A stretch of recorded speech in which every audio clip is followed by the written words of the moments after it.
ओम अज्ञानतिमिरान्धस्य ज्ञानाञ्जनशलाकया चक्षुरुन्मीलितं येन तस्मै श्रीगुरुवे नमः। श्रीचैतन्यमनोभीष्टं स्थापितं येन भूतले स्वयं रूप कदा मह्यं ददाति स्वपदान्तिकं।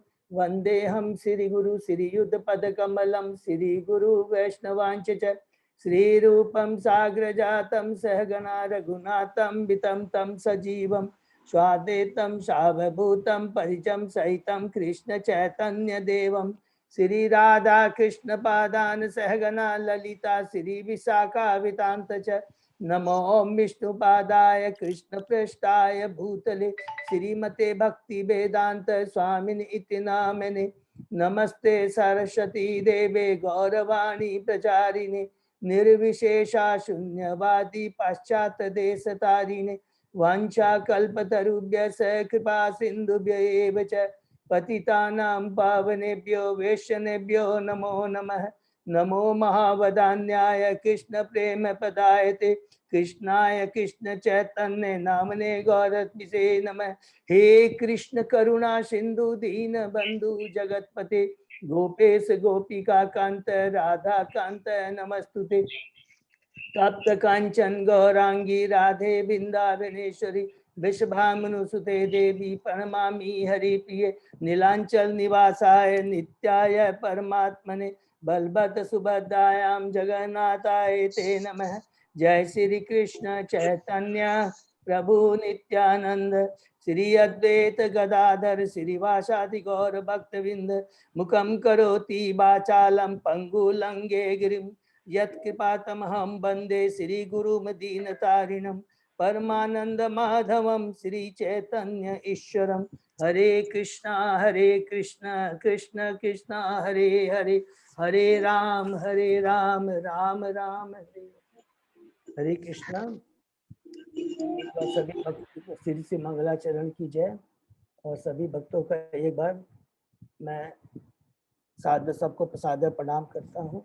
और सब भक्तों की कृपा से, गुरु की कृपा से, भगवान की कृपा से आज हम लोग मिल करके भागवतम का पाठ कर रहे हैं, भागवतम की क्लास कर रहे हैं। ये बहुत बड़ी कृपा है भक्तों की, भगवान की। प्रभु जी आवाज नहीं आ रही है। और सीनियर डिवोटीज की बहुत बड़ी कृपा है कि आज हम लोग तो ये भागवतम क्लास कर पा रहे हैं। ठीक है, हरे कृष्ण। तो पिछले क्लास में अभी ठीक है आवाज प्रभु? हाँ प्रभु एकदम सही है। हाँ प्रभु जी। अभी पिछले हम लोगों ने अभी तक जो श्रवण किया है भागवतम से कैंटो 1 से चैप्टर 6 हमने कंप्लीट किए हैं, चैप्टर 7 चल रहा है। चैप्टर 3 के अंदर में जो नेमिशन के मुनि हैं 6 प्रश्न करते हैं और सुत गोस्वामी जी उनका 6 प्रश्नों का उत्तर देते हैं। और उसके बाद में चौथे चैप्टर में आकर करके फिर शौनक मुनि सुत गोस्वामी जी से और 3 प्रश्न करते हैं, जिसमें पहला प्रश्न रहता है श्रीमद् भागवतम का इतिहास क्या है।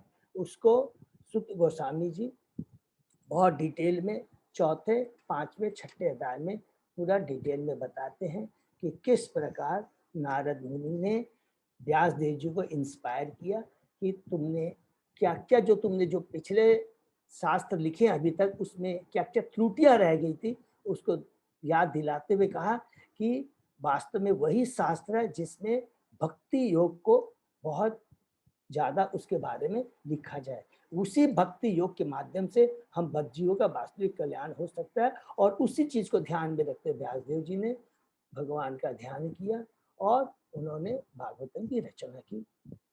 उस रचना करके उन्होंने सर्वप्रथम अपने पुत्र सुखदेव गोस्वामी को सुनाया और उसके बाद में सुखदेव गोस्वामी जी ने परीक्षित महाराज को सुनाया।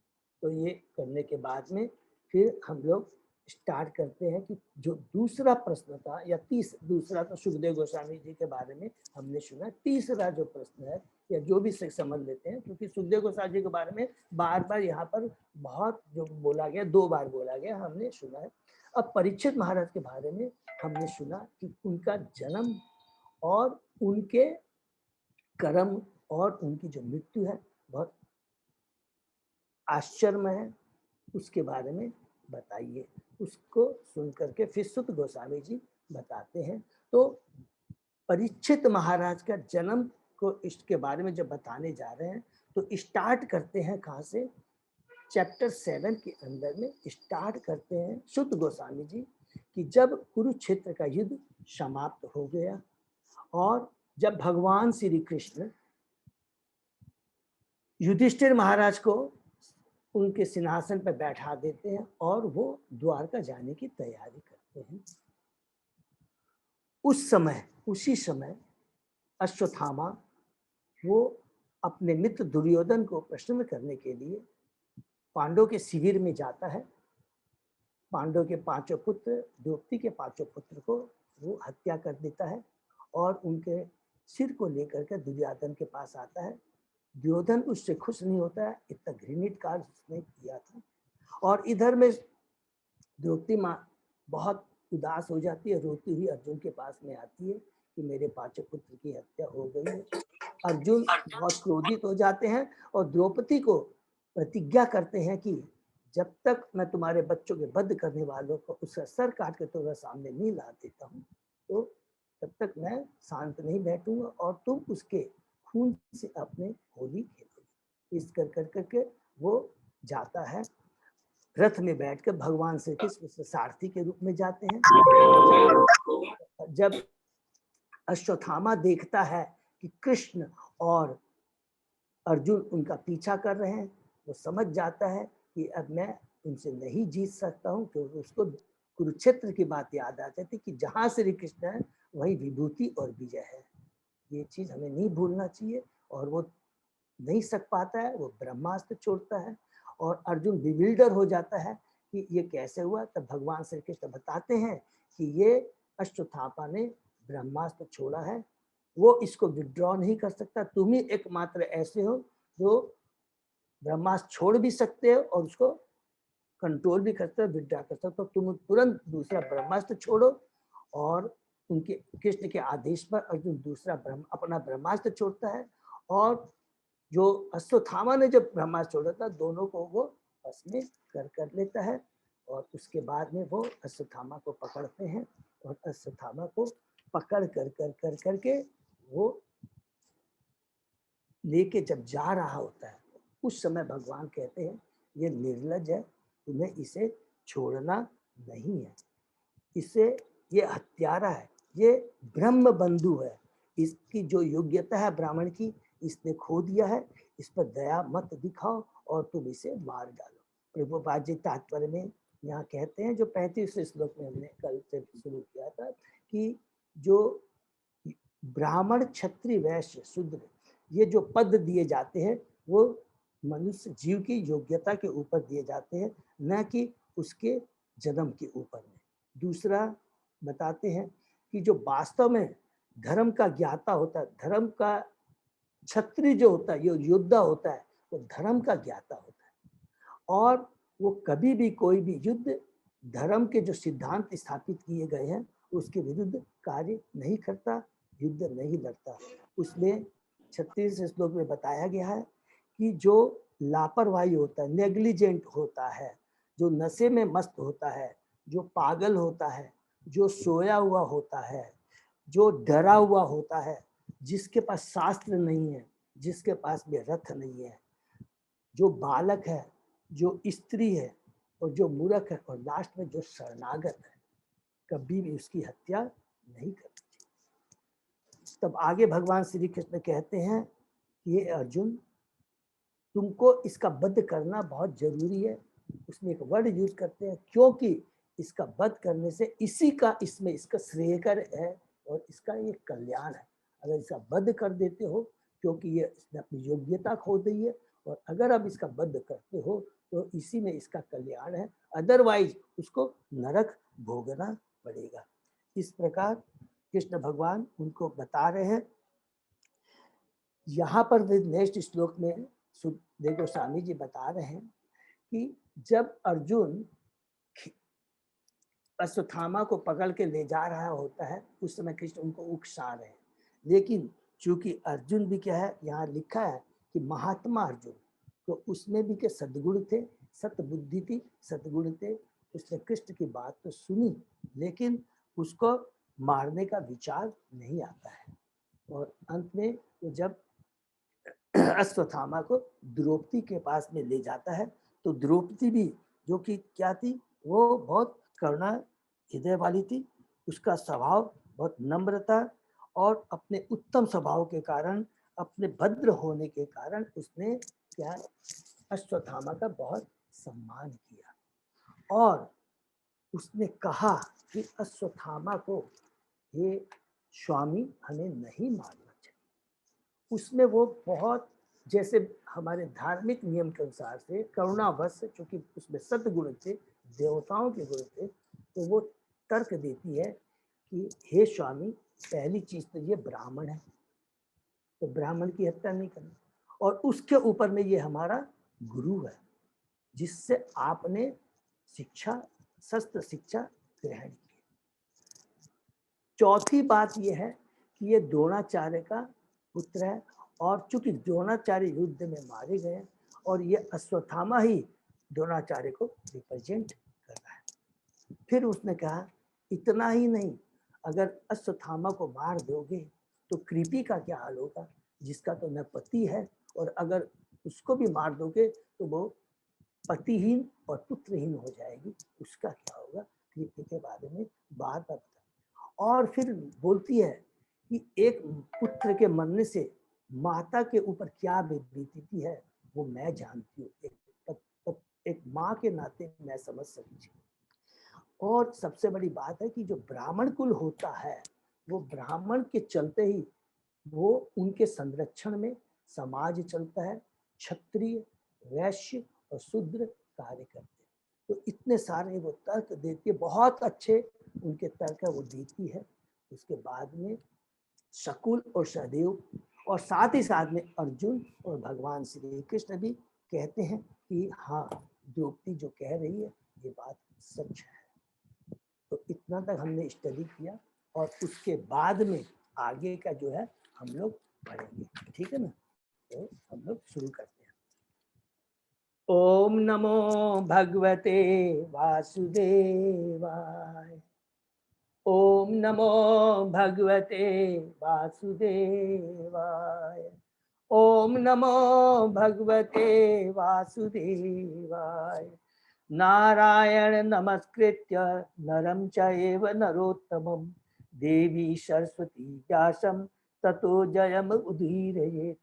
नष्टप्रायेषु अभद्रेषु नित्यं भागवत सेवया। भगवती उत्तम श्लोके भक्तिर्भवति नैष्ठिकी। आराधयो भगवान् ब्रजेश तनया ततधाम वृंदावनम। रमया काचित् उपासना ब्रजबधूवर्गेण या कल्पिता। श्रीमद्भागवतं प्रमाणम् अम्लं प्रेमा पुमर्तो महान्।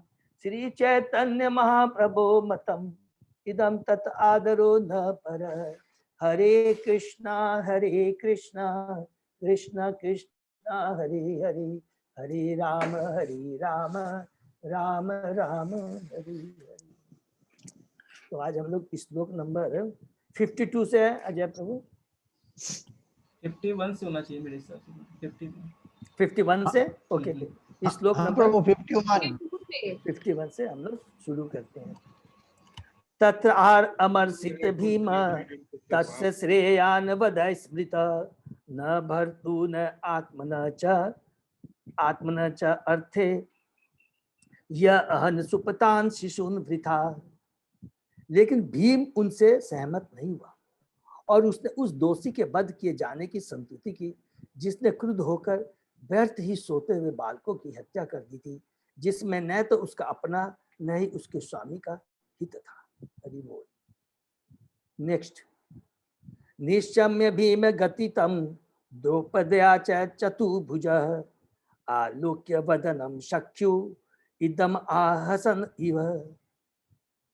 भीम द्रौपदी तथा अन्यों के वचन सुनकर चतुर्भुज भगवान ने अपने प्रिय अर्जुन के मुंह की ओर देखा और मानो हंसकर बोलना प्रारंभ किया।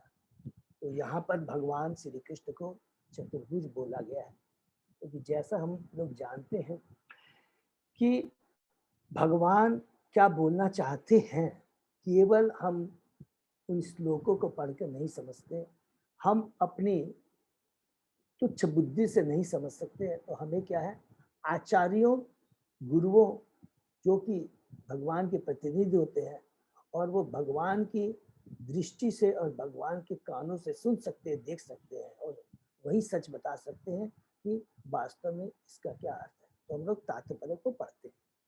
भगवान श्री कृष्ण के दो भुजाएं थी, किंतु उन्हें चतुर्भुज क्यों कहा गया है, इसकी व्याख्या श्रीधर स्वामी ने की है। अश्वत्थामा के वध के संबंध में भीम तथा द्रौपदी दोनों के मत भिन्न भिन्न थे। भीम उसे तुरंत मार देना चाहता है, लेकिन द्रौपदी उसे बचाना चाहती थी। हम इस बात की कल्पना कर सकते हैं कि भीम मारने के लिए तैयार है, किंतु द्रौपदी उसे रोक रही। अतः इन दोनों को रोकने के लिए भगवान ने दो भुजाएं निकाल ली। मूलतः आदि भगवान श्री कृष्ण के दो भुजाएं देखी जाती है, लेकिन उनके नारायण रूप में चार भुजाएं दिखती है। वे अपने नारायण रूप में अपने भक्तों समेत वैकुंठ लोक में रहते हैं, किंतु अपने मूल श्री कृष्ण रूप में वे कृष्ण लोक में निवास करते हैं। ठीक है, तो यहाँ तक पढ़ते। तो चतुर्भुज उन्होंने क्यों बताया गया, उनको चतुर्भुज क्यों कहा है, उसका जवाब यहाँ पर हमको श्रीधर स्वामी के जो आचार्य उनसे मालूम। ठीक है, नेक्स्ट। श्री भगवान वाच ब्रह्म बंधु न हंतव्य आतताई वद अर्हर माया एवं उभयम आबनातम परिपाहि अनुशासनम कुरु प्रतिशुतम सत्यम यत् तत् सांतवयता प्रियम प्रियम च भीमसेनस्य पांचाल्य मह्यम एव च। श्री भगवान ने कहा, बहुत ध्यान से यहाँ से, फिर भगवान क्या बोलते हैं। श्री भगवान ने कहा ब्रह्म बंधु का वध नहीं करना चाहिए, किंतु यदि वह आतताई हो तो उसे अवश्य मार डालना चाहिए। ये सारे आदेश शास्त्रों में हैं और तुम्हें उन्हीं के अनुसार कार्य करना चाहिए। तुम्हें अपनी पत्नी को दिए गए वचन भी पूरे करने हैं और तुम्हें भीमसेन तथा मेरी तुष्टि के लिए भी कार्य करना है।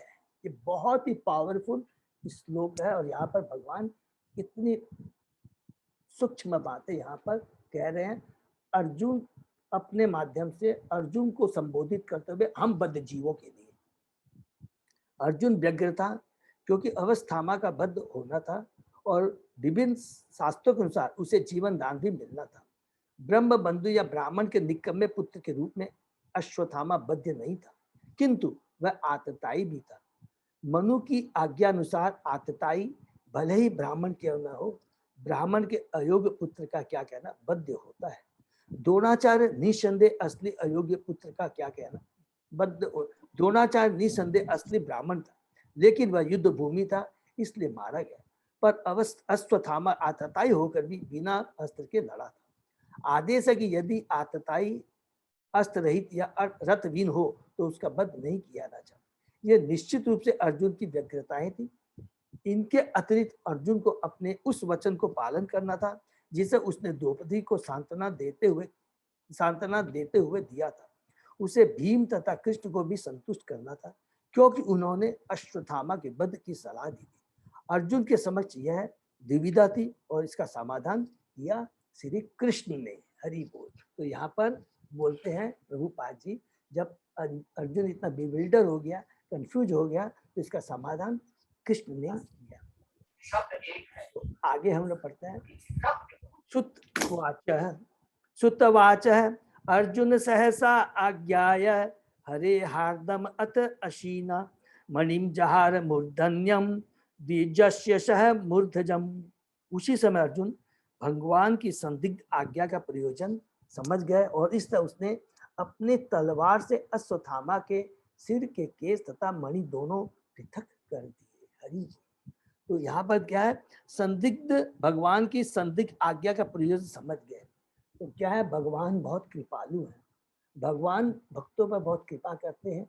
जब भक्त कंफ्यूज रहता है, बिविल्डर हो जाता है, तो गीता में जैसे हमने पढ़ा है, भगवान तेषाम सत्य युक्तानाम भजताम प्रीति पूर्वकम ददामि बुद्धि योगम। जब जो भगवान की शरण में आ जाता है, उनको भजता है, उनके समर्पित हो जाता, तो स्वयं भगवान उसको बुद्धि देते हैं। ये बहुत इंपॉर्टेंट तो गीता का जो है चतुर्श्लोक की गीता में से एक है।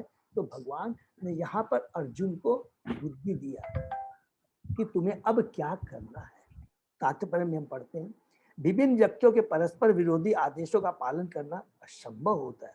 अतएव अर्जुन ने अपनी तीक्ष्ण बुद्धि से मंतव्य मार्ग खोज निकाला और उसने अश्वत्थामा के सिर से मणि पृथक कर दी। यह उनका सिर काटने जैसा था, फिर भी उसकी जान बची रही। यहाँ पर अश्वत्थामा को द्विज कहा गया है। निसंदेह वह द्विज था, लेकिन वह अपने पद से गिर चुका था, इसलिए उसे उचित ही दंड मिला।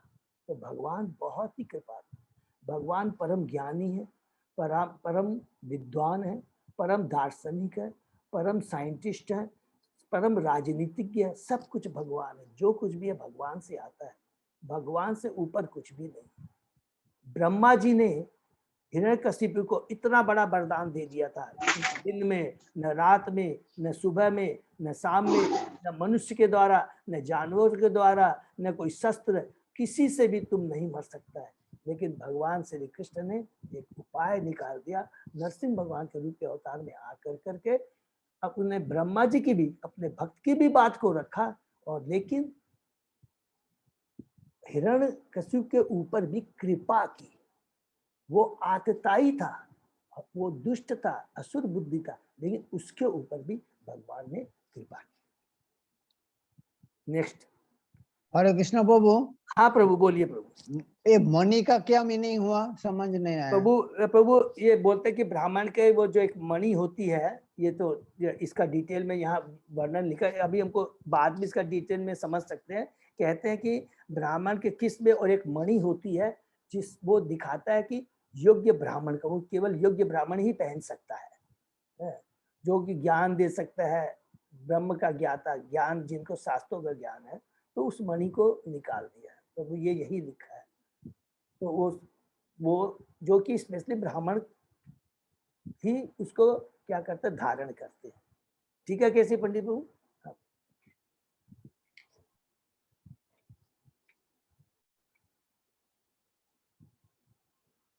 विमुच्य रसनाबद्धम बाल हत्याहत प्रभम तेजसा मणिना हीनम शिबिरात निर्यापयत। बाल हत्या के कारण वह पहले ही अपनी शारीरिक कांति खो चुका था और अपनी शीर्ष मणि खोकर वह शक्ति से भी हीन हो गया था। इस प्रकार उसकी रस्सियां खोलकर उसे खेमे के बाहर भगा दिया गया।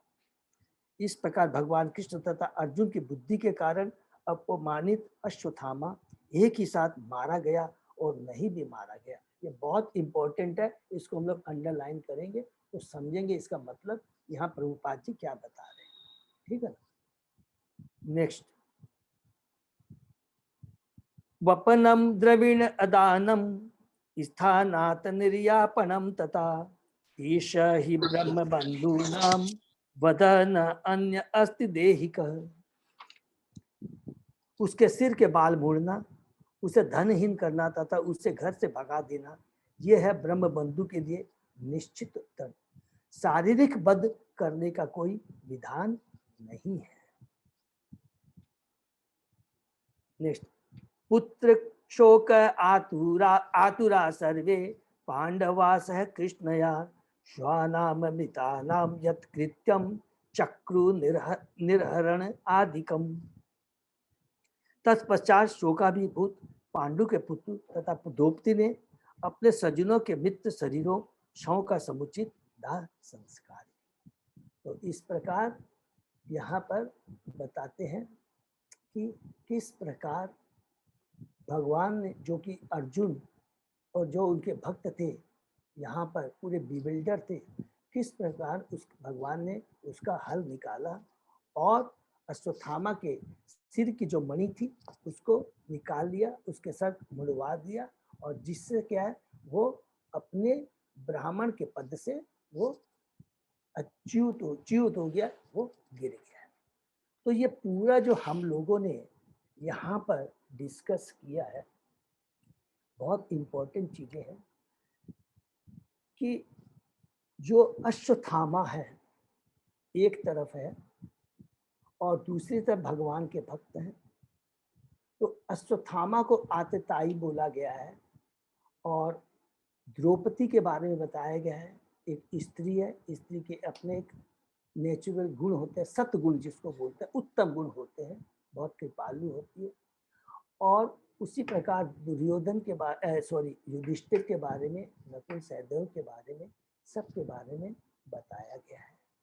और भगवान ने अल्टीमेटली यही कहा कि ठीक है, ये आतताई है और आप लोग सब लोग चाहते हो इसको न मारे तो कोई बात नहीं है, इसको हमें नहीं मारना है। लेकिन भगवान ने अर्जुन को बुद्धि दी, जिसके माध्यम से उसने अश्वत्थामा की मणि को, केस को निकाल दिया, जिससे कि वो अब ब्राह्मण के लेवल का पद उसके पास में नहीं रहता है। और इस प्रकार उसका भौतिक शरीर भी रह गया, और लेकिन उसका जो ब्राह्मत्व था, जो ब्राह्मण के गुण था, उससे भी वो नीचे गिर गया। इससे सब लोग सेटिस्फाई हो गए। ये भगवान के, ये हमने यहाँ पर पढ़ा। जब शास्त्रों आचार्यों, जो आचार्यों के जो बोलना चाहते हैं, आचार्यों की नजर से, क्योंकि आचार्य जो होते हैं, जो भगवान के प्रतिनिधि होते हैं, वास्तव में भगवान का उद्देश्य क्या होता है, भगवान क्या कहना चाहते हैं, उनके तात्पर्य, उनकी वाणी से हम लोग समझ सकते हैं। भगवत गीता में भगवान क्या कहते हैं कि सारे जीव मेरी आत्मा है। सबसे पहला इंपॉर्टेंट चीज है, सारे जीव मेरी आत्मा है। और भगवान कहते हैं कि मेरे आदेश का तुमको पालन करना है। जो वास्तविक जो भक्त होता है वो मेरे आदेश का पालन करता है। नंबर 2, और भगवान के जो आदेश होते हैं उन सभी आत्माओं के कल्याण के लिए होते हैं। सभी आत्मा, एक नहीं कि इसके, सभी आत्माओं के लिए एक समान होते हैं, सम दृष्टि से होते हैं, सम दृष्टि वाले होते हैं, और सबके कल्याण के लिए। ये 3 चीज को अगर हम बात को ध्यान में रखेंगे तो इस प्रकार अगर हम भगवान के आदेश का पालन करते हैं, जो कि हम बद्ध जीवों के, सभी बद्ध जीवों के कल्याण के लिए, तो वही सबसे बड़ा परम धर्म है, उसी में परम कल्याण है, और वही वास्तव में परम ज्ञान है। भगवान के अगर आदेश का हम पालन करते हैं, वही सबसे बड़ा परम धर्म है। धर्म और परम धर्म, उसी में परम कल्याण है, और वही वास्तविक परम ज्ञान है। इस चीज को हम लोग ध्यान, क्योंकि भगवान क्या है, परम दयालु है, परम दुख हरता है, परम कृपालु है, वही हमारे परम रक्षक है, परम रक्षक है, और वही परम दाता है। अगर ये चीज हमको समझ में आ जाएगी तो आचार्य बोलते हैं कि हमको और कुछ जानने लायक नहीं रह जाता है, कुछ शेष नहीं रह जाता है। केवल हमें करना क्या है, हमको भगवान क्या चाहते हैं उसको भगवान की उस आध्यात्मिक दृष्टि से हमको अगर हम देखेंगे तो सारी चीज दूध का दूध, पानी का पानी हो जाएगा, और कोई कंफ्यूजन नहीं रह जाएगा। अब हम जब देखते हैं, जहां तक अश्वत्थामा की बात है, तो भगवान जब भी कोई भी डिसीजन देते हैं, कभी भी परम धर्म से कंप्रोमाइज नहीं करते। ये हमेशा याद रखें। जो परम भगवान का आदेश है, परम भगवान के जो उपदेश आ गया, भगवान, क्योंकि भगवान का जो आदेश है परम कल्याण के लिए है सब लोग, उससे भगवान कभी भी कंप्रोमाइज नहीं करते हैं। ये पूरी गीता में हम पढ़ लेंगे, पूरे शास्त्र पढ़ लेंगे, भगवान उससे कंप्रोमाइज क्यों नहीं करते हैं भगवान, क्योंकि भगवान की हम सब आत्माएं, और भगवान अपने शास्त्रों में जो बात लिखते हैं परम कल्याण, एक नहीं कि इस जीव के, सब जीव के लिए समान रूप से उसका कल्याण हो, उस चीज को ध्यान में रख करके वो बातें कहते हैं और करते हैं। अब अश्वत्थामा भी है, वो भगवान का अंश है, और जितने भी द्रौपदी है, अर्जुन है, युधिष्ठिर में भीम है, नकुल सहदेव है, वो भी भगवान के भक्त। भौतिक दृष्टि से और आध्यात्मिक तो देखते हैं, दोनों भगवान के अंश हैं, सारे भगवान के अंश हैं। अश्वत्थामा क्या है, आतताई हो जाता है, और भगवान यहाँ पर प्रभुपाद जी ने थोड़ी देर पहले हमने पढ़ा है कि भगवान ने जो शास्त्रों में वेदों जो में नियम बनाए हैं, योग्यता के आधार पर पोजीशन सबको देते हैं। ब्राह्मण के ब्राह्मण गुण होते हैं तो उसको ब्राह्मण का पोस्ट देते हैं, क्षत्रिय होता है उसको क्षत्रिय का पोस्ट देते हैं, शूद्र होता है तो शूद्र का पोस्ट देते हैं, और अगर वो शूद्र है तो शूद्र का। और इसमें भगवान कोई पक्षपात नहीं करते। हम प्रैक्टिकली अपने जीवन में देखते हैं, पिता के 5 पुत्र हैं तो कोई उनके संग उनका भाव, माता पिता का प्रेम भाव और करुणा में जरा भी 1% अंतर नहीं होता है, सबको समान दृष्टि। लेकिन बच्चों की योग्यता के अनुसार वो उसको काम देते हैं। अगर कोई पुत्र नालायक है तो उसको सुधारने का प्रयत्न करते हैं और उसको कोई रिस्पॉन्सिबिलिटी नहीं देते। लेकिन जो उनका अच्छा भक्त है, पुत्र है, समझदार है, तो उसको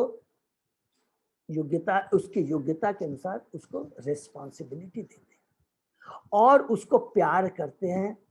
प्यार इसलिए करते हैं कि तू योग्य पुत्र है और तू अपनी योग्यता के आधार पर तेरा जो अयोग्य पुत्र है तो उसकी देखभाल कर। ये नहीं बोलते उससे घृणा कर, उसकी तू देखभाल कर। तो यही चीज यहाँ पर अश्वत्थामा के लिए। अश्वत्थामा एक योग्य पिता का, एक योग्य माता का पुत्र है और उसको इसलिए एक ब्राह्मण का पोस्ट दिया गया है। लेकिन जब योग्य पुत्र अयोग्य बन जाता है तो उसको तुरंत वहां से हटा देना चाहिए, क्योंकि उसमें उसका नुकसान है, उसका नुकसान है। यदि हम अयोग्य व्यक्ति को एक योग्य स्थान पे, एक रिस्पॉन्सिबल स्थान पर हटाएंगे तो न तो वो अपना भला कर पाएगा न दूसरों का भला कर पाएगा, जैसा कि हमने बोला। इसीलिए भगवान हमेशा चाहते हैं कि कि जो मेरा योग्य पुत्र है वो ही योग्य स्थान पर है, क्योंकि अश्वत्थामा अपनी उसकी योग्यता खो चुका था। तो भगवान ने क्या देखा कि इसको मेरे को करेक्ट करना है, इसको मेरे को करेक्ट करना बहुत जरूरी है। जिस प्रकार एक पिता हमेशा अपने, और भगवान जब सोचते हैं वो 3 गुणों से ऊपर है, हमने पढ़ा है। और हम जो बद्ध जीव हैं वो 3 गुणों से क्या है, प्रभावित रहते हैं। तो भगवान जब जो डिसीजन लेते हैं, जो सोच लेते हैं, उसमें 3 गुणों का प्रभाव नहीं रहता। और जब वो उनका डिसीजन होता है, जो भी कहते हैं वो सटीक होता है, उसमें कोई भी किंतु परंतु नहीं। इसीलिए कहते हैं कि भगवान कभी भी गलती नहीं। तो जब उन्होंने देखा कि मेरे अयोग्य पुत्र अश्वत्थामा ये गलती कर चुकी है, तो तुरंत उन्होंने कहा उसको उसके पद से उठाना बहुत जरूरी है। जिस लेवल पर उतारना, शरीर का नष्ट होना नहीं होना बाद की चीज है, ये भौतिक बात, लेकिन वो गलत कर चुका है। तो भगवान ने देखिए सारों की बात सुनी है, लेकिन लास्ट में उन्होंने ये कहा कि उसको पद से छोड़ना बहुत जरूरी है, नहीं तो वो अपने लिए और दूसरे के लिए भी क्या है, हानिकारक होगा।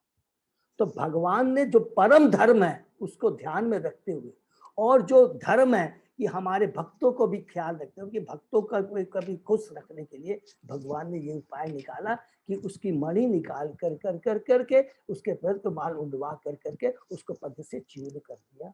और चूंकि भगवान के जो भक्त होते हैं उनमें बहुत करुणा होती है, बहुत कृपालु होती है, जैसे कि युधिष्ठिर महाराज, नकुल, सहदेव, अर्जुन, द्रौपदी, सबकी भावनाओं को ध्यान में रखते हुए उसको भी पूरा किया। लेकिन जो परम सत्य है, जो परम धर्म है, उसमें भगवान ने जरा भी कंप्रोमाइज नहीं किया, क्योंकि वो उसके लिए हानिकारक था। ये सबसे इंपॉर्टेंट चीज है, ये हमें ध्यान रखना है। ये भगवान का, कभी भी आप देखेंगे भगवान उस चीज में कभी भी कंप्रोमाइज नहीं करते।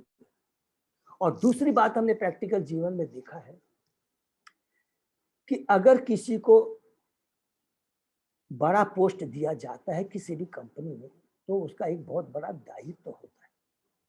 अगर मैनेजिंग डायरेक्टर को एक पोस्ट दिया जाता है, वो अपना पोस्ट का अगर प्रॉपरली उसका यूटिलाइज नहीं कर पाता है तो क्या होता है, उससे पूरी कंपनी का नुकसान होता है। और तुरंत उसको क्या होता है, जो मालिक होता है उसको डिमोट कर देता है। और हमेशा याद रखेंगे कि अगर एक मैनेजिंग डायरेक्टर अगर वो अपने कर्तव्य को पूरा नहीं करता है और उसका डाउनफॉल हो जाता है, अगर उसको मैनेजिंग डायरेक्टर के पोस्ट से क्लर्क का पोस्ट दे देते हैं, तो क्या वो उसके मरण के बराबर नहीं है? उसके मरण के बराबर है। तो उसी प्रकार अश्वत्थामा को, उसको जो ब्राह्मण का पद था, जिसको जो जितना यश था, उसको हटा कर बणी निकाल दी जाती है, क्लर्क के पोस्ट में ला देता है, तो उसके मरण के बराबर। तो शरीर, रूप, गुण, योग्य, उसकी गुण काम आते हैं। वही मैनेजिंग डायरेक्टर को जब लोग श्रद्धा से देखते हैं, उसके गुण को देखते हैं, उसको रूप को नहीं, उसकी योग्यता, उसकी पोजीशन को इज्जत करते हैं। और जब उसका डाउनफॉल हो जाता है, क्लर्क का पोस्ट दे दिया जाता है, तो क्या उसके उस समय देखते हैं, अरे वो तो इतना सुंदर था, इतना हैंडसम? नहीं, उसकी योग्यता के आधार पर उसकी इज्जत होती है। तो ये हमें यहाँ से शिक्षा मिलती है। तो भगवान बहुत कृपालु, कभी भी कंप्रोमाइज नहीं करते हैं जिस उस चीज के लिए जिससे मेरे बद्ध जीव का नुकसान। नंबर 2, यहाँ पर अश्वत्थामा को देख कर करके एक हमें बहुत शिक्षा मिलती है कि अश्वत्थामा का डाउनफॉल क्यों हुआ। ये दूसरा चीज हमें कहते हैं, अश्वत्थामा ने कुसंगति की थी। कुसंगति हमारे आध्यात्मिक चेतना को, हमारे आध्यात्मिक जीवन को पूरा नष्ट कर सकती है। इसीलिए भगवान ने पूरी भागवतम में कैंटो 1 से लेकर के पूरे 12 कैंटो में बार बार एक ही जोर दिया है, प्रभुपाद जी के तात्पर्य से, शुद्ध भक्तों का संग बहुत जरूरी। अश्वत्थामा ने किसका संग किया था? दुर्योधन का संग किया था। इसलिए वो, उसकी चेतना कंटामिनेटेड हो गई और वो अपनी सोच और जो ज्ञान है, वास्तविक ज्ञान, उसको भूल गया था, और इस चलते उसने घिनौने कार्य वो कर दिए। इसलिए हमेशा हमें बचना चाहिए, ये बहुत इंपॉर्टेंट चीज है। और अश्वत्थामा के डाउनफॉल से तीसरी चीज हमें ये सीखनी है कि जितना हम ऊपर जाते हैं, उतना ही हमको सतर्क रहने की दरकार है। हम भक्ति में जितना ऊपर जाते हैं, हमें ये नहीं सोच लेना चाहिए मैं भक्ति में बहुत ऊंचा चला गया। भक्ति बहुत कोमल होती है। दायित्व जो किसी को दिया जाता है बहुत कोमल होता है, उसमें बहुत उसके पीछे एक शक्ति। जितना ऊपर हम जाएंगे, अगर हमारा डाउनफॉल होता है, उतनी लंबी चोट हमको लगेगी। अगर हम 2 सीढ़ी पर चढ़े हैं, हम गिर जाते हैं तो थोड़ी सी चोट लगती है। वही हम 20 तल्ला में चढ़ के गिरेंगे तो हमारे हाड़ गोड़ सब टूट जाएंगे, हो सकता है मृत्यु भी हो जाए। इसलिए जब हम भक्ति में या पोस्ट में जितने ऊपर जाते हैं, तो हमारा प्रमोशन तो अच्छा है, क्योंकि हम अब योग्यता के अनुसार हमको ये प्रमोशन मिलता है। और दायित्व क्या रहता है कि हम ज्यादा से ज्यादा का कल्याण कर सकें। हम भक्ति में ऊपर जाते हैं तो सीनियर डिवोटी का कर्तव्य बनता है कि ज्यादा से ज्यादा जो अयोग्य लोग हैं, जो तुम्हारे नीचे में हैं, उनका कल्याण करे। और अगर हम उससे च्युत हो जाते हैं, अगर गर जाते हैं, तो हमारा बहुत बड़ा डाउनफॉल होता है और हमें बहुत बड़ी चोट लगती है। इसका इसलिए हम जब भक्ति में भी आगे बढ़ रहे हैं, तो भक्ति में बढ़ना से ज्यादा इंपॉर्टेंट है कि जितने लेवल तक हम भक्ति किया उसको मेंटेन कर पाए, इज मोर इम्पोर्टेंट। तो इसलिए हम भक्ति में जैसे जैसे आगे बढ़ते जाते हैं, तो हमें सबसे प्रार्थना करनी है, भगवान से प्रार्थना करनी है, गुरु से प्रार्थना करनी है, और सब भक्तों से प्रार्थना करनी है कि मैं, हे कृष्णा, हे गुरुदेव, सीनियर, आपके आदेश का मैं पालन कर सकूं, मैं भक्ति करता रहूं और दूसरे लोगों की भी भक्ति में जाऊं। इसीलिए हमने देखा है कि भक्ति में शुद्ध भक्तों का संरक्षण बहुत दरकार है। हमारी भक्ति रूपी लता को बचाए रखने के लिए, माया रूपी भेड़ियों से, बकरी से बचाए रखने के लिए, हमें शुद्ध भक्तों का रूपी बेड़ा, भगवान की गुरु कृपा रूपी बेड़ा बहुत दरकार।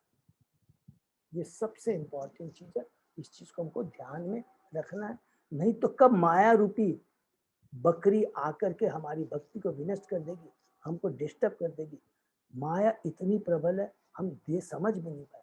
इसलिए हमने देखा है कि शास्त्रों में, भागवत में हमने पढ़ा है, विश्वामित्र मुनि जैसे वो अपनी चेतना खो गए। माया इतनी प्रबल है, और ये भगवान स्वयं कहते हैं कि देवी हेसा गुणमयी मम माया दुरत्या माँ में ये प्रपद्यन्ते माया हम। अगर जो एक बार मेरी माया को पार कर जाता है तो फिर उसे इस भौतिक जगत में नहीं आता, वो मेरे धाम में आता है। लेकिन माया को पार करना, उससे स्ट्रगल करना और उससे बच के रहने के लिए एकमात्र जो सॉल्यूशन है वो है भक्ति योग, भगवान की भक्ति। और वो भक्ति भी हम कैसे कर सकते हैं, स्पेशली इस कलयुग के अंदर में भक्ति बहुत सरल है, बहुत इजी बना दिया है चेतन महाप्रभु ने। But at the same time because of the surroundings और माया के प्रभाव के चलते उसको भी करना बहुत डिफिकल्ट है। केवल करना क्या है, हरे कृष्ण कृष्ण कृष्ण हरे हरे, हरे राम राम इतना। लेकिन ये भी अगर भक्तों का संग नहीं मिलता है और हमें गुरु नहीं मिलते हैं तो वो भी बहुत दुष्कर हो जाता है। तो ये बहुत इम्पोर्टेंट यहाँ पर ये शिक्षा है, जिसको हम अपने जीवन में उतार करके अगर हम उसको फॉलो करेंगे तो अवश्य ही हमें लाभ मिलेगा। तो भगवान अपनी लीलाओं के माध्यम से, एक एक चीज के बारे से माध्यम से हमेशा भगवान भक्तों के थ्रू एक संदेश देते हैं, जो कि हमारी आध्यात्मिक उन्नति के लिए ही बहुत लाभकारी है। ठीक है ना। तो यहाँ पर हम लोग चैप्टर 7 खत्म करते हैं और आगे बढ़ते हैं कि किसके लिए, कि अब जो पढ़ रहे हैं कि परीक्षित महाराज के लिए, कि परीक्षित महाराज के जन्म के बारे में, उसके बाद में कर्म के बारे में और उनकी मृत्यु के बारे में। तो हम लोग चैप्टर 8 शुरू करते हैं। ठीक है ना। सुतवाच अथ ते संपरेतानां श्वानाम उदकम इच्छताम वातुम स कृष्णा गंगायाम पुरस्कृत्य ययु स्त्रियः। सुत गोस्वामी ने कहा, तत्पश्चात पांडवगण अपने मृत परिजनों की इच्छा अनुसार उन्हें जलदान देने हेतु द्रौपदी से गंगा के तट पर गए। स्त्रियां आगे आगे जा रही थी। तो यहाँ पर प्रभुपाद जी तात्पर्य में बता रहे हैं कि आज तक हिंदू समाज में यह प्रथा चल रही है कि जब किसी परिवार में कोई व्यक्ति मरता है तो लोग गंगा नदी में या किसी अन्य पवित्र नदी में स्नान करते हैं। परिवार का प्रत्येक प्राणी दिवंगत आत्मा को एक लोटा गंगा जल देता है और स्त्रियों को आगे करके सभी लोग एक जुलूस में चलते हैं। पांडव ने भी 5000 वर्ष पूर्व इन्हीं नियमों का पालन किया था। भगवान कृष्ण पांडव के ममेरे भाई होने के कारण पारिवारिक सदस्यों में से थे। नेक्स्ट, ते निनीय उदकम सर्वे विलप्य च भृशम पुनः आप्लुता हरि पादाब्ज रजपूत सरित जले। उनके लिए विलाप कर चुकने तथा पर्याप्त गंगा जल अर्पित कर चुकने के बाद उन सबों ने गंगा में स्नान किया, जिसका जल भगवान के चरण कमलों की धूली मिल जाने के कारण पवित्र हो जाता। हरि बोल। कितनी बढ़िया प्रभुपाद जी ने कहा कि जो गंगा जल में स्नान किया है वो उसमें भगवान श्री कृष्ण भी वहां पे है। तो जिनका जल भगवान के चरण कमलों की धूली मिल जाने के कारण पवित्र हो जाता है। हरि बोल। तत्र आशिनम कुरुपतिम धृतराष्ट्रम स अनुजम गांधारीम पुत्र शोक आर्ताम तीर्थाम कृष्णाम च माधव। वही कुरुवंशियों के राजा महाराज युधिष्ठिर अपने छोटे भाइयों धृतराष्ट्र, गांधारी, कुंती तथा द्रौपदी सहित बैठ गए। वे सभी शोक से अत्यधिक पीड़ित थे। भगवान श्री कृष्ण भी वहां थे। देखिए, एक चीज हम लोग और ध्यान में रखना है कि जब हम डिस्कस कर रहे थे अश्वत्थामा के बारे में, और एक दो चीज हमें थोड़ा सा याद रखना है जो मुझे याद आ गई। द्रोण के बारे में भी और कृपि के बारे में भी आचार्यों ने कहा कि द्रोण भगवान का भक्त है, भीष्म भी भगवान के भक्त है, परम भक्त है, भगवान के आदेश का पालन।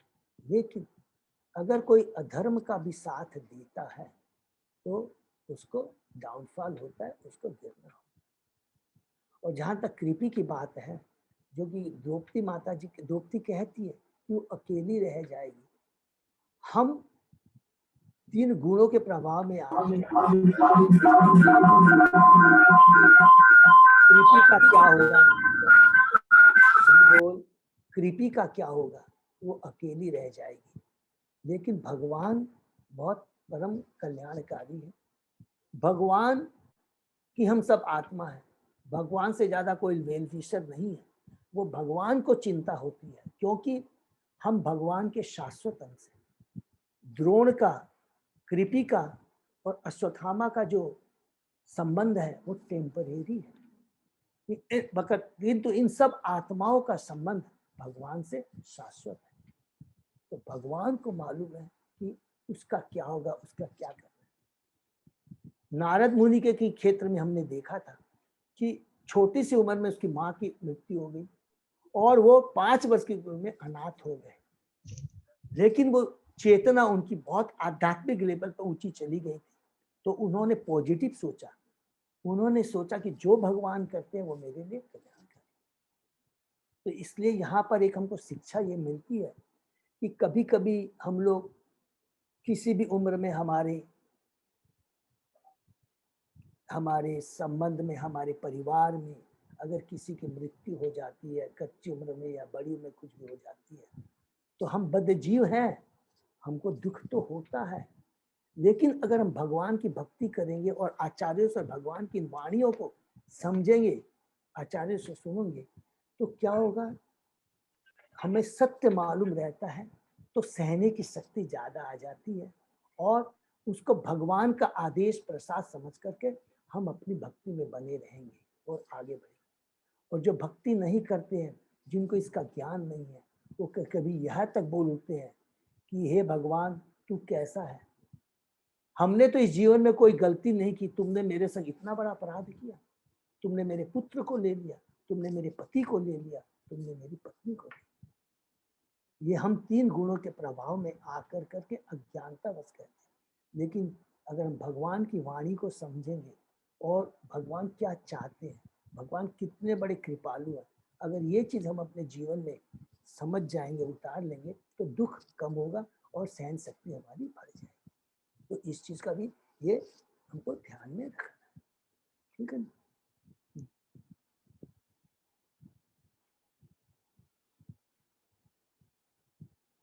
श्लोक नंबर 3 का हम लोग तात्पर्य पढ़ते हैं, जहां पर इस ट्रांसलेशन में बोला कि भगवान कृष्ण भी वहां थे। चूंकि कुरुक्षेत्र का युद्ध पारिवारिक सदस्यों के बीच हुआ था, अतः इससे जो लोग प्रभावित हुए थे वे सभी पारिवारिक सदस्य ही थे, यथा महाराज युधिष्ठिर तथा उनके भाई कुंती, द्रौपदी, सुभद्रा, धृतराष्ट्र, गांधारी तथा उनकी भौमें आदि सारे मित्र व्यक्ति किसी न किसी प्रकार से संबंधित थे, अतः वे पारिवारिक शोक संयुक्त रूप। भगवान कृष्ण भी पांडवों के ममेरे भाई थे और कुंती के भांजे तथा सुभद्रा के भाई थे, अतएव भगवान की उन सबों के प्रति समान सहानुभूति थी। भगवान की सबके प्रति समान सहानुभूति थी, इंक्लूडिंग धृतराष्ट्र एंड गंधारी। ये देखिए बहुत इंपॉर्टेंट चीज है, सब एक एक चीज है कि यहाँ पर भगवान, क्योंकि भगवान 3 गुणों से ऊपर है। ये ऐसा नहीं है कि धृतराष्ट्र तुमने तो अन्याय किया, का साथ दिया, वो समझते हैं क्योंकि भौतिक जगत है, माया इतनी प्रबल है। लेकिन भगवान की जो दृष्टि है सबके लिए एक समान, इसलिए वे समयानुकूल उन सबों को सांत्वना देने लगे, क्योंकि भौतिक दृष्टि से सब लोग ने खोया था। धृतराष्ट्र ने भी अपने 100 पुत्र खोए थे, दुर्योधन को खोया था, सबने यहाँ खोया था। लेकिन सबके परम कल्याण के लिए जो भी युद्ध में कार्य हुआ, जो कुछ भी घटा, वो परम कल्याण के लिए हुआ। ये हमेशा याद रखेंगे, क्योंकि भगवान जो भी कुछ करते हैं, करवाते हैं, सब जीवों के परम कल्याण के लिए होता है। हमारी दृष्टि, देखने की दृष्टि कैसी है, वो उसके ऊपर निर्भर करता है। हम भौतिक दृष्टि से देखते हैं तो हमें लगेगा बहुत अन्याय हुआ, लेकिन आध्यात्मिक दृष्टि से आचार्यों की आंखों से अगर हम देखेंगे तो हम पाएंगे कि जो भगवान करते हैं वो हमेशा जीवों के कल्याण के लिए करते हैं। नेक्स्ट, सांत्वयाम मुनि भी हत बंधु में सुचार पितान भूतेषु कालस्य गतिम दर्शयन न प्रतिक्रियाम। सर्वशक्तिमान के कठोर नियमों तथा जीवों पर उनकी प्रतिक्रियाओं का दृष्टांत देते हुए भगवान श्री कृष्ण तथा सारे मुनियों ने समस्त शोकार्त जनों को ढांढस बताया। देखिए कितना इंपॉर्टेंट बात यहाँ पर लिख दिया है। सर्वशक्तिमान के कठोर नियमों तथा जीवों पर उनकी प्रतिक्रियाओं का सिद्धांत दृष्टांत देते हुए स्वयं भगवान श्री कृष्ण तथा सारे मुनियों ने समस्त शोकार्त जनों को ढांढस बनाया। परमेश्वर के आदेशांतर प्रकृति के कठोर नियम किसी जीव के द्वारा बदले नहीं जा सकते। हरि बोल, यहाँ पर भगवान ने क्लियर लिख दिया। परमेश्वर के आदेशांतर प्रकृति के कठोर नियम किसी जीव के द्वारा बदले नहीं जा सकते। सारे जीव निरंतर सर्वशक्तिमान भगवान के अधीन रहते हैं। भगवान ही सारे नियम तथा आदेश बनाते हैं जिन्हें सामान्यतः धर्म कहते हैं। कोई भी व्यक्ति धार्मिक नियम नहीं बना सकता।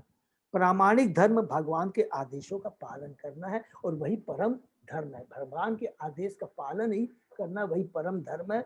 और अगर हम उसको फॉलो करेंगे तो हम कभी भी दुखी नहीं हो सकते। और जिस दुख को हम भौतिक दुख को दुख कहते हैं वो वास्तविक दुख नहीं है। असली दुख क्या है? जो भगवान बताते हैं कि किस प्रकार इस भौतिक जन्म मृत्यु जरा व्याधि के चक्र से तुम्हें निकलना, वही वास्तविक दुख है, वही वास्तविक कष्ट है। वही भगवान समझाना चाहते हैं। भगवान के ये आदेश भगवत गीता में स्पष्ट रूप से घोषित किए गए। शरीर का जो नष्ट होना है वो कुछ भी नहीं है। गीता के दूसरे अध्याय में भगवान के लिए कहते हैं, डूबते हुए व्यक्ति के कपड़े को बचाना नहीं, डूबते हुए व्यक्ति के कपड़े को न बचा करके व्यक्ति को बचाना है। तो इस प्रकार इस भौतिक जगत में हमको आत्मा को बचाना है। आत्मा के ऊपर ये शरीर का आवरण है, उसके प्रति आसक्ति नहीं रखनी है। वास्तविक कल्याण आत्मा का कल्याण है। पूरा गीता गीता भागवतम भगवान की केवल आत्मा के बारे में कहा गया है। आत्मा का भगवान से क्या संबंध कहा गया है, तुम्हारी क्या पोजीशन है उसके बारे में कहा है। भगवान ने कहीं भी शरीर के बारे में कभी हिंदू सिख मुसाई के बारे में नहीं कहा गया है। और इसीलिए भगवत गीता आज पूरे विश्व में, चाहे वो कोई भी जात का हो, किसी के भी हो, सबके लिए समान, क्योंकि सब भगवान की आत्मा है। ये सारी चीजें हमें समझनी। हाँ प्रभु जी, हरे हाँ, कृष्णा। हाँ माता हरे जी। कृष्णा प्रभु जी, अभी इतना पेंडेमिक हो रहा है और हाँ। इतने लोग मर रहे हैं और एकदम पूरे पूरे परिवार बर्बाद हो जा रहे हैं, यंग बच्चों की डेथ हो रही है।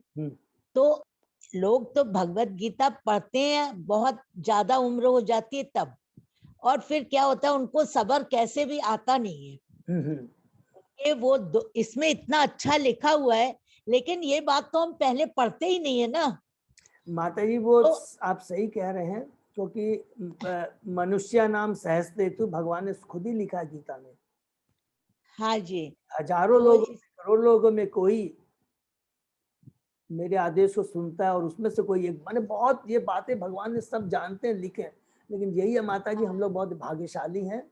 आज देखिए हम बस लोग यही की मैं तो, कहना चाह रही थी। हाँ, आप एकदम सही है। देखिए आज हमारे जो हम लोग भक्त बीच में बैठे हैं, हम लोग की उम्र है हम लोग, लेकिन हमारे जो यंग डिवोटी यहाँ पर बैठे हुए हम लोग सुन रहे हैं, तो हमको देखिए भक्ति में कोई उम्र, किसी भी एज में अगर हम समझ लें और उसको जीवन में उतार लें, जितना भी समय दे ले, जितना भी उतार लें, उतना ही हमारे आत्मा के लिए कल्याणकारी, हमारे लिए कल्याणकारी होगा। हाँ प्रभु हमको जी। पास्ट नहीं देखना है।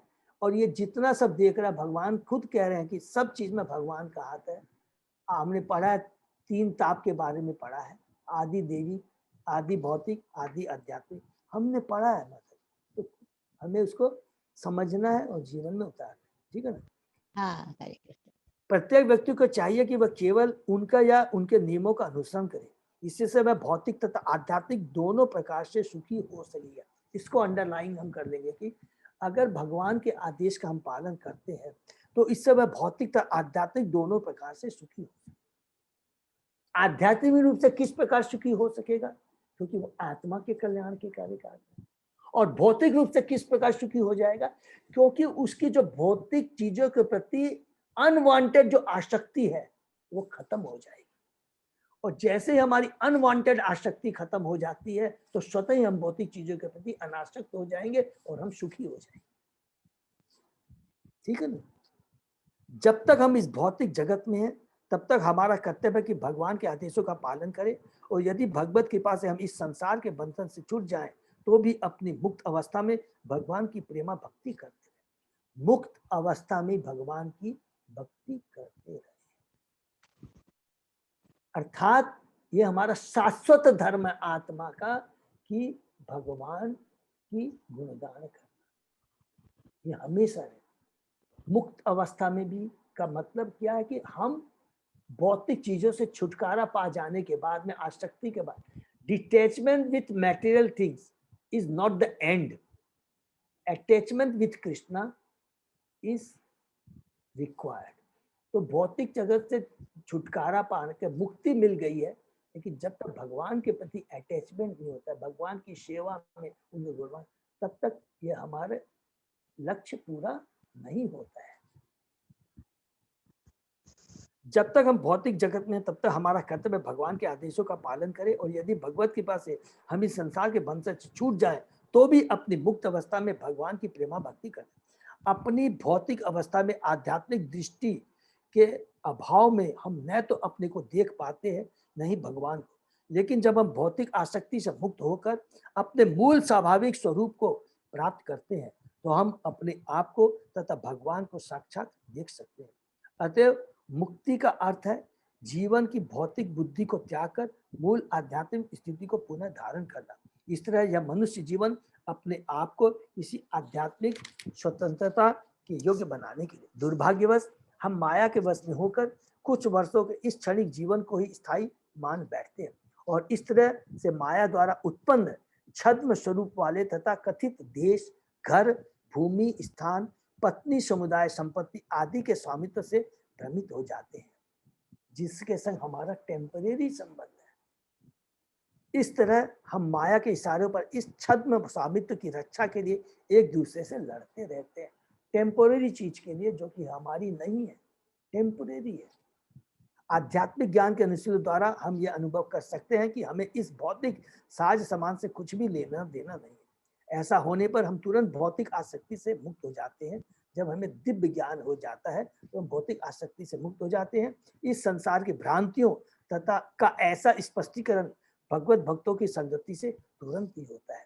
जितना हम भक्तों का संग करेंगे उतना ही, जब बार बार हम जो बिविल्डर होते जाते हैं, भ्रमित होते जाते हैं तीनों गुणों के प्रभाव से, माया के प्रभाव से, और भक्तों का संग रहेगा तो वो बार बार हमको अलर्ट करते रहेंगे, नहीं तुम्हें सतर्क हो जाओ, तुम भ्रमित मत हो, तुम्हारा जीवन का लक्ष्य क्या है, इस भौतिक जगत से छुटकारा पाना, भगवान के संग अपना खोया हुआ पुनः संबंध बनाना। ये सारी बातें बार बार भक्त हमें बताते रहते हैं, क्योंकि वे मोहग्रस्त हृदय के भीतर दिव्य ध्वनि को प्रविष्ट कराने में सक्षम होते हैं, और इस तरह से मनुष्य को समस्त शोक तथा मोह से मुक्त कराने हैं। हम शोक, मोह और भय से हम मुक्त हो जा सकते हैं अगर शुद्ध भक्तों का संग रहा, भगवान के हम आदेश का पालन करते रहे। संक्षेप में यह उन लोगों के लिए सांत्वना है जो जन्म, मृत्यु, जरा तथा व्याधि आदि के रूप में प्रकट होने वाले कठोर भौतिक नियमों के फलों से प्रभावित होते हैं। युद्ध से पीड़ित कुरु वंश के सदस्य मृत्यु की समस्या से शोकातुर थे और भगवान ने उनको ज्ञान से ढांढस बंधाया। हरि बोल। तो ये बहुत सुंदर यहाँ पर प्रभुपाद जी ने अपने तात्पर्य के माध्यम से कि भगवान श्री कृष्ण जो वहाँ पर बैठे हुए थे कुरुक्षेत्र के युद्ध के बाद में सब लोग शोकानुकूल थे, उनको भगवान ने दिव्य संदेश प्रदान किया। हरे कृष्णा। तो यहीं पर हम लोग आज विराम देते हैं, ठीक है ना। हरे कृष्णा। हरे कृष्णा प्रभु जी, दंडवत प्रणाम। हरे कृष्णा प्रभु जी, दंडवत प्रणाम। हरे कृष्ण प्रभु दंडवत प्रणाम। हरे कृष्ण प्रभु दंडवत प्रणाम। हरि बोल। हरे मेरी सब हरे भक्तों कृष्णा प्रभु जी, दंडवत प्रणाम। में प्रणाम हरे है कृष्णा और प्रभु सभी जी, भक्तों से हरे मेरी कृष्णा प्रभु जी। प्रार्थना है हरे कृष्णा प्रभु जी, अपना ख्याल रखेंगे और अभी जो चल रहा है उससे हरे हम कृष्णा प्रभु जी। हरे कृष्णा दंड प्रणाम माता जी। हरे कृष्णा प्रभु जी, दंडवत हरे प्रणाम। कृष्णा प्रणाम प्रभु मीरा एक क्वेश्चन था मेरा। हाँ हाँ तो बोलिए फिर माता जी। अश्वत्थामा का फिर क्या हुआ? उनकी मृत्यु तो हुई नहीं। माता जी हाँ। उसको हम लोग पढ़ेंगे। अभी तो सब लोग बोलते हैं कि अश्वत्थामा अभी भी है। हरे कृष्णा। तो वो उसको हम लोग अलग से डिटेल में जो आचार्य बोलते हैं उसको हम लोग अलग से पढ़ेंगे। ठीक है। ठीक और है। बस खाली इतना ही हमको ध्यान में रखना है माता जी कि बहुत इंपॉर्टेंट चीज है। असली मृत्यु अगर हम भक्ति नहीं करते हैं तो लोगों ने कहा है कि शरीर जो जो छोड़ते हैं वो मृत्यु नहीं। वास्तविक अगर हम भक्ति नहीं करते तो उसको कहते हैं आत्मा की मृत्यु। हम अपनी आत्मा के संग अन्याय करते हैं। और यहाँ पर ये चीज भगवान बोलते हैं कि शरीर जो है, देखिए शरीर का जो शरीर जिसकी जैसी कॉन्शियसनेस होती है भगवान को उसी हिसाब से शरीर दे देते हैं। आप देखेंगे कि जो ढीठ आदमी होता है वो एक गलती बार बार करता रहेगा। आप देखेगा तो उसकी कॉन्शियसनेस के हिसाब से उसको वैसा ही दे देंगे। तो आज वो जो कि अश्वत्थामा को जो लेबल जो मिला है उसके इतनी चेतना डाउन हो गई थी। तो कहते हैं कि अगर हरिण बाघ का चमड़ा पहन ले, शरीर पहन ले, तो इसका मतलब वो बाघ नहीं हो जाता है। हम अगर मनुष्य की योनि प्राप्त कर ली है लेकिन हमारे कर्म मनुष्य के समान नहीं है तो हमारे जीवन मनुष्य होते भी हम लोग पशु के समान है। हरि बोल, हरि बोल। हमेशा ध्यान रखना माता जी। तो क्या है ये बहुत इम्पोर्टेंट। तो जहाँ तक अश्वत्थामा का ये वो बहुत मैं इसका जो पढ़ता हूँ इनके कि हमारी चेतना कितनी इम्पोर्टेंट रहनी चाहिए है, वो बहुत ज्यादा इम्पोर्टेंट है वो चीज। और बहुत लोगों का कई का भी अभी तक लोग हनुमान जी, अश्वत्थामा, उसके बाद में परशुराम, इन सब लोगों के बारे में माता जी है कि आज भी वो है जी। तो उसका हम लोग अलग से थोड़ा एक बार डिटेल में शास्त्रों से। हरे कृष्णा। हरे कृष्णा। हरे कृष्णा प्रभु, दंडवत प्रणाम। हरे कृष्णा प्रभु जी, दंडवत दंडवत प्रणाम। प्रणाम। हरि बोल। हरि बोल। हम लोग आज की क्लास में ही विराम देते हैं। सभी भक्तों का बहुत बहुत धन्यवाद। हरे कृष्णा। हरे बोल। हरे कृष्णा। हरे कृष्णा।